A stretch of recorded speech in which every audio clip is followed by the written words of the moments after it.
Vamos! Le Real Madrid, les amis, remporte de suite son 4e match en tout cas pour la Liga 2022-2023. Premier match test contre l'autre équipe qui était de base invaincue et aussi leader de la Liga comme nous, avec 3 matchs gagnés de suite tout comme nous avant ce match-là. Ça fait plaisir, premier gros test, première victoire pour le Real Madrid qui se met encore plus en confiance, qui réussit bien sa rentrée au Bernabéu devant les supporters. Certains joueurs en tout cas aujourd'hui ont vraiment brillé, d'autres n'ont pas vraiment brillé. On va en tout cas faire le débrief à fond dans cette vidéo. Alors déjà pour commencer, j'aimerais juste faire un petit commentaire à propos justement du commentateur Christophe Joss.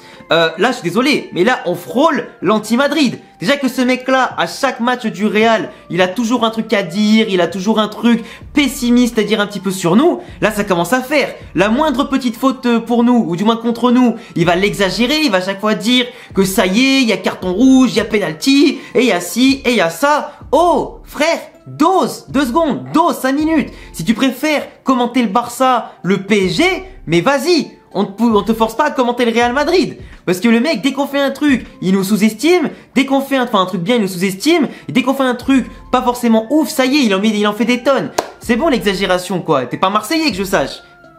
C'est quand ça fait chier. Le mec qui commence à bout d'un moment, je reviens vite fait sur les 3 polémiques du match d'après lui, ou peut-être les 2, je sais plus. La première, c'est forcément au tout début, le possible penalty sur Fekir, avant que celui-ci sorte sur blessure et que ça prive le Betis d'un excellent joueur dès le début du match.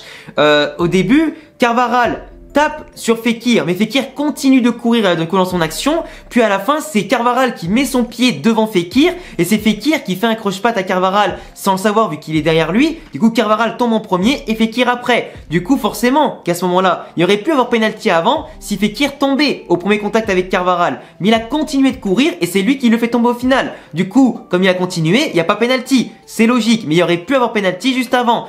L'autre penalty, soi-disant, d'après lui, c'était en fin de match, du coup à la 90e, quand t'as Courtois Mendy qui s'entendent pas forcément, qui maîtrisent pas forcément aussi leur communication et que Borja Iglesias passe devant. Courtois avait déjà une main sur le ballon et l'autre main comme ça, il touche un peu Iglesias qui tombe.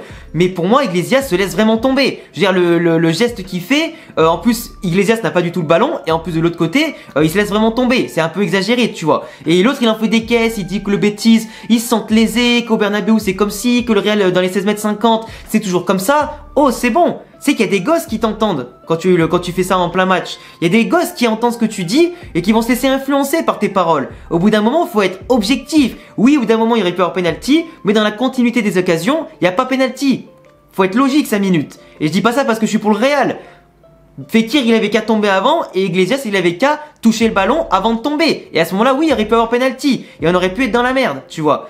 Enfin bref, il y avait aussi l'action avec Canales et Militao quand tous les deux se chamaient un peu sur le côté gauche, que finalement après Militao, il arrive à le tenir sans forcément trop le bousculer non plus, et après Canales il glisse, il tombe, mais à l'écouter, oh il lui a arraché l'épaule, il lui a arraché le bras, il était penalty ou coup franc dangereux, etc.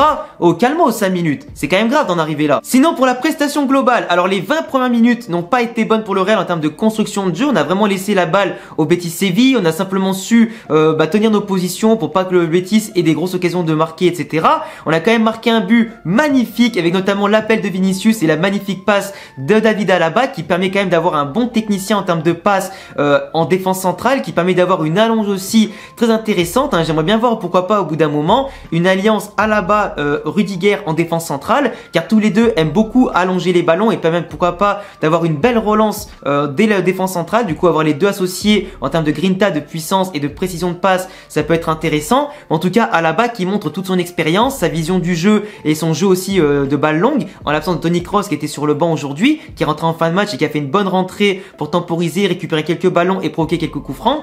Mais sinon Alaba qui donne le magnifique ballon à Vinicius, qui justement arrive à bien contrôler, à faire le petit lob parfait parce que le gardien est mal sorti. Il a mis le corps en opposition devant le défenseur qui pouvait plus le toucher, sinon c'était coup franc d'un défenseur et donc carton rouge contre le Betis Séville. Déjà qu'il venait de perdre Fekir 5 minutes avant, ils prennent le but derrière, ça fait déjà beaucoup. Mais il est clair que Vinicius montre aujourd'hui qu'il a évolué. Il a dit dans les médias qu'il voulait marquer 20 ou 30 buts minimum cette saison. Alors je sais pas s'il parlait en Liga ou toutes compétitions confondues, mais en tout cas il assume son rôle.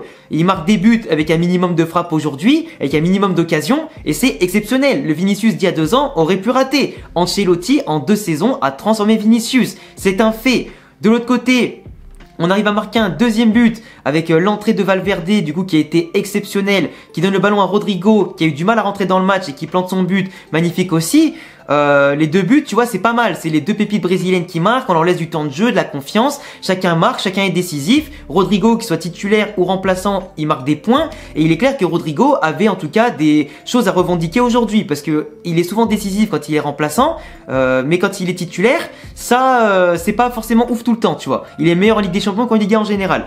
Mais là, pour le coup, le fait que Vinicius, enfin que Rodrigo a été décisif, c'est important. Au début, on n'arrivait pas à le trouver, il n'arrivait pas à se mettre en évidence, il perdait rapidement les ballons, il était vite esselé sur le côté droit, il essayait de décrocher, des fois de permuter avec Vinicius, mais il est plus monté en puissance au fil du match. Et en tout cas, son but a été décisif et c'est une excellente chose. L'autre joueur qui devait prouver en étant titulaire après une belle rentrée la semaine dernière, c'était contre l'Espagnol Barcelone, c'était Camavinga. Camavinga, par contre, qui a beaucoup de choses à revoir dans son jeu. Il a été bon au fur et à mesure que le match avançait avant de sortir, mais globalement, il a raté beaucoup de contrôles, il a raté beaucoup de passes faciles, il a perdu beaucoup de ballons en essayant de dribbler ou des fois en poussant un peu trop loin le ballon. Je trouve que son jeu sans ballon mérite d'être encore plus amélioré, comme celui d'un Modric ou celui d'un Tchouaméni.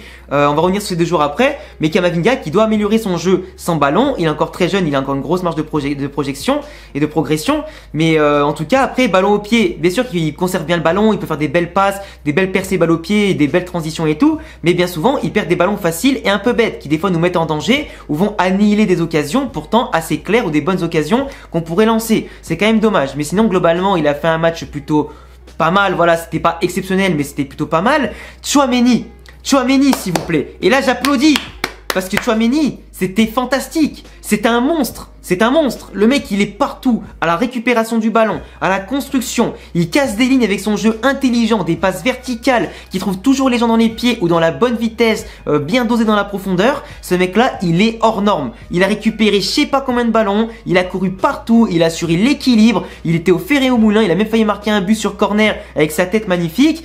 Dommage qu'elle soit pas rentrée, parce que j'aimerais bien qu'il marque son premier but aussi. Mais vraiment, Tchouaméni, mec, son premier match où il a été perdu et tout ça, c'est oublié. Là, depuis ce jour-là, il monte en puissance d'une manière phénoménale.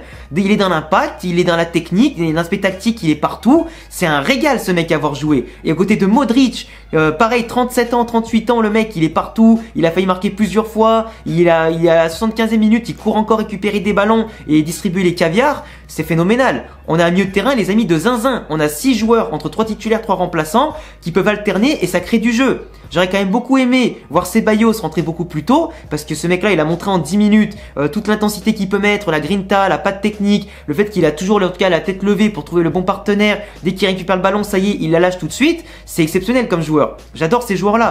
Valverde, tu vois, ce qui était énorme, c'est qu'à sa rentrée, il a apporté directement vitesse, percussion, jeu sans ballon, jeu avec ballon, il a apporté de l'équilibre, encore plus un deuxième poumon sur le terrain, comme Tchouaméni. Mais tu vois, par rapport à Camavinga, il y a une différence qui est criante, c'est que Valverde, lui, peut alterner entre le côté en tant qu'ailier mi-offensif ou dans l'axe du milieu de terrain, comme c'est son vrai poste.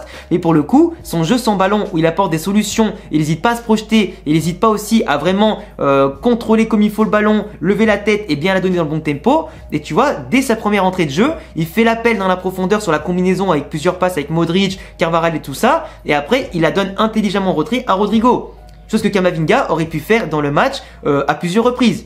Et malheureusement, il était un peu trop brouillon, etc. Et je pense qu'à des moments, l'excès d'engagement aussi qu'il met, ça aide pas forcément à le laisser bien concentré. Le fait aussi qu'il a beaucoup d'approximations techniques, malheureusement, ça l'empêche d'être vraiment en pleine mesure de profiter de son talent. Même si bien sûr, il est encore jeune, qu'il a encore le temps de progresser. Mais Camavinga, pour le coup, il m'a un peu déçu aujourd'hui. L'autre joueur qui m'a vraiment déçu aujourd'hui, c'est Carvajal. Carvajal, sa première mi-temps, elle était catastrophique. Débordé. Il monte au pressing, il monte sur le placement, il montait pas, il réussissait pas ses passes ni ses centres. Il s'est un peu plus amélioré en deuxième mi-temps avant de sortir pour Rudiger, qui a fait une entrée sympathique, surtout pour défendre, mais son débordement était plutôt stylé au passage et qui rate son centre, bon tant pis, mais c'est pas son poste arrière droit. Mais pour le coup, Carvajal, aujourd'hui, première mi-temps à oublier, deuxième mi-temps beaucoup mieux. Avec Valverde c'était un peu mieux une fois qu'il est rentré, mais pour moi Carvajal, il y a vraiment un problème. Et pour moi, j'aimerais bien lui apporter un mec comme Reece James ou un autre qui fera une vraie concurrence à son poste. Enfin bon. Après de l'autre côté, parlons-en un petit peu quand même. Ferland Mendy, il était correct défensivement. Offensivement, il n'a pas trop apporté, du moins pas autant qu'à la balle la semaine dernière à ce poste-là. Et c'est quand même dommage. Militao, il a été au fer et au moulin. Par contre, j'ai pas parlé encore du but encaissé par le Betis, contre le Betis Séville. Mais j'avais déjà dit dans mon avant-match que déjà le score serait peut-être 3-1. On a gagné 2-1, c'est pas trop loin. Mais j'avais dit qu'on prendrait un but. Parce que là, pour le coup, moi, ce qui m'a énervé, c'est justement Camavinga et Carvajal sur le but. Tchouaméni défend sur le côté gauche. Il provoque la touche. Personne a eu l'intelligence de se placer où Tchouaméni était positionné de base au milieu de terrain pour bloquer Canales qui était positionné justement dans sa zone. Mais comme Tchouaméni venait de défendre sur le mec, il n'avait pas le temps de se replacer. L'autre il joue la touche, Militao, il se fait bouffer au physique par Borja Iglesias comme j'avais dit, qui sait parfaitement tenir le ballon dos à la cage et qui est imposant et qui est un très bon buteur. Et qui l'a remise parfaitement sur Canales qui au milieu de 3 Madrilènes arrive encore à la mettre sous les jambes de Courtois. C'est problématique. Ni Camavinga ni Carvajal qui devaient être là dans la zone ne l'ont empêché de tirer ou était au marquage, et c'est problématique, et ça c'est des erreurs qui dans des matchs à plus haute intensité encore, en Ligue des Champions ou quoi, pourraient nous faire défaut. Heureusement on a gagné, heureusement on est invaincu, mais on prend encore trop de buts sur des fois des erreurs abominables. Et là pour le coup, même si le Betis méritait, parce qu'ils auraient pu avoir comme je disais un penalty sur Fekir avant qu'il sorte, et qu'on marque dans la foulée, pour le coup on s'est mis en danger. On s'est mis en danger. Après, globalement, sur le match, le Real a plus dominé sur le nombre d'occasions, quand même plus de 20 frappes à quelques-unes pour le Betis, quasiment 10 corners à 2 pour le Real, plus de coups francs aussi dangereux, plus d'occasions franches, etc.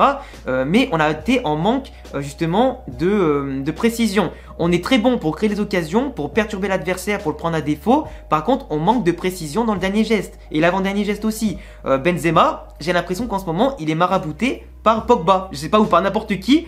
Mais là, aujourd'hui, je l'ai trouvé encore une fois isolé, absent des débats. Dans le jeu, Benzema, c'était pas le Benzema d'habitude. Ça se voit qu'il était très approximatif, beaucoup de contrôles ratés, beaucoup de dribbles ratés, beaucoup de passes ratées aussi. Et souvent à l'envers aussi. Quand il pouvait la lâcher pour Rodrigo ou Vinicius, des fois il l'a gardé, je sais pas ce qu'il voulait faire. Alors oui, ça doit le frustrer d'être derrière Lewandowski, je pense, inconsciemment au classement des buteurs, de ne pas pouvoir marquer quand celui-ci va jouer ce soir. Lewandowski contre Séville, à l'extérieur. Mais quand même, au bout d'un moment, il faut quand même qu'il fasse les bons choix comme d'habitude. Là, je pense que c'est plutôt un passage physiquement où il est peut-être un petit peu en dedans, mais il a envie de se reprendre. Mais pour le coup, la semaine dernière, c'est ses 2 buts contre l'Espagnol Barcelone dans les derniers instants qui ont sauvé son match. Parce que pareil, il était emprunté, il n'était pas là, il était à contresens et je trouve ça un peu dommage. Pour l'instant, on gagne, donc tant mieux. Sans un grand Benzema, du coup quand on aura un grand Benzema ce sera parfait, et pour le coup il était un petit peu aux abonnés absents, et ces décrochages des fois ça servait un petit peu à rien, il était un peu mou, et j'ai trouvé vraiment trop laxiste aujourd'hui, c'était un peu bizarre.